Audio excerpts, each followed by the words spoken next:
한강 작가의 시선은 원시적 본능의 장막을 관통합니다. 염치나 체면같이 사회화된 가면을 벗기고 자기 자신으로 존재하고 싶은 혹은 불현듯 피어오르는 욕망을 똑바로 응시하고자 하는 의지를 적나라하게 묘사해내죠. 사력과 고통으로 얼룩진 한국의 현대사를 짊어진 그녀의 작품 중 몽고반점은 특히 이러한 심미적 탐구의 정수를 보여줍니다. 소설에서 비디오 아티스트인 나는 모종의 이유로 창작의 한계에 부딪힌 인물입니다. 만족할 만한 주제를 찾지 못해 방황하던 어느 날 그의 아내는 뜬금없이 자신의 동생인 영애의 엉덩이에 몽고반점이 남아있다는 이야기를 꺼냅니다. 그러자 그는 영애의 몽고반점을 기점으로 삼아 온몸을 꽃으로 물들여 비디오에 담는 작품을 구상해내게 되죠. 마침내 나는 영애에게 몸에 꽃을 그려 작품을 만들 거라는 계획을 얘기하게 됩니다. 영애는 긍정도 부정도 하지 않은 채 그가 구상하는 작품 속으로 서서히 스며들게 되죠. 벌거벗은 몸에 그려지는 꽃들이 가지를 타며 뻗어나가는 순간 그와 영애는 말 한마디 없이 오로지 몸 위에 체현된 꽃을 매개로 삼아 서로의 욕망을 교접하기에 이릅니다.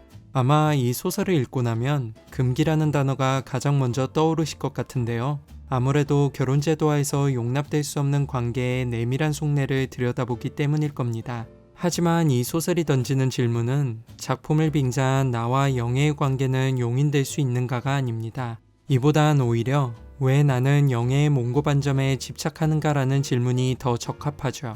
의학적으로 몽고반점은 5살 정도가 지나며 서서히 지워지는 유아기의 흔적으로 알려져 있습니다. 그러니 성인의 몸에 몽고반점이 남아있다는 건 일반적인 현상이 아닌 셈이죠.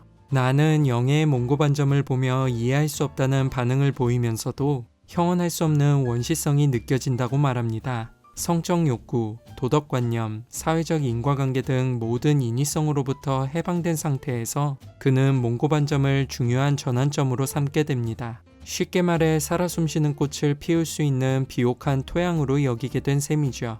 여기서 누군가는 그의 말을 그릇된 욕망을 예술로 합리화하기 위한 수사에 불과하다고 할 수 있을 것이고, 다른 누군가는 예술적 해방구를 찾은 이의 경탄으로 해석할 수도 있을 겁니다. 하지만 한강 작가는 여기서 두 사람의 관계를 도식화된 도덕성이란 틀에 가두지 않고 본질적인 해방과 자기 실현의 차원으로 밀어냅니다. 바로 몽고반점과 꽃이라는 매개를 통해서 말이죠. 그가 집착하는 몽고반점의 원시성은 때묻지 않은 유아기의 본능, 시간이 흘러가며 지워질 수밖에 없는 찰나의 본능을 의미합니다. 분명히 언젠가 존재했지만 시간이 지나면 흔적, 그리고 흔적에 대한 감상조차 사라지는 것처럼 말이죠.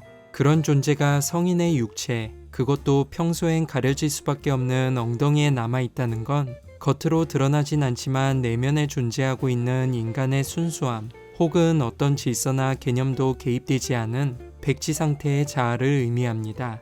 가령 영애는 그에게 그림이 있어서 꿈을 꾸지 않는다며 꽃그림이 지워지면 다시 그려달라는 말을 건넵니다. 영애의 현실을 옥죄는 정신적 고통이 꿈으로 체현된다면 그걸 막아주는 매개가 바로 몽고반점에서 피어낸 꽃인 셈이죠. 그런 의미에서 몽고반점은 이성적인 현실의 대척점에 존재하는 이상적인 순수성을 의미한다고도 볼 수 있는 겁니다.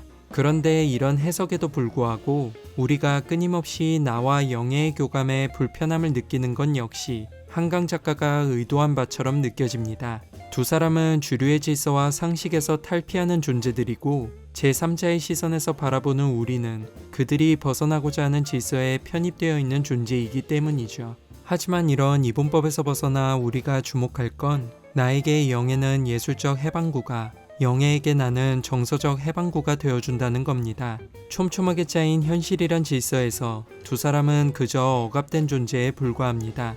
그리고 나와 영애가 갈망하는 순수한 해방감은 타인의 시선에선 그저 치기 어리고 무모한 욕망에 지나지 않죠. 그러니 소설에서 두 사람의 자유는 오로지 두 사람의 교감을 통해서만 가능해집니다. 자유를 얻고 자아를 찾기 위해서 서로가 서로의 유일한 해답이 된다는 것. 그것이 이 소설의 정서를 극단으로 끌어올리는 본질적인 이유입니다. 어쩌면 한강 작가가 두 사람의 사랑을 형부와 처제의 관계라는 금기에 올려놓은 건 오롯이 자기 자신으로 존재하기 위해선 홀로 맞서기 어려운 거대한 사회적 시선을 깨트려야 한다는 걸 강조하기 위해서였는지도 모릅니다.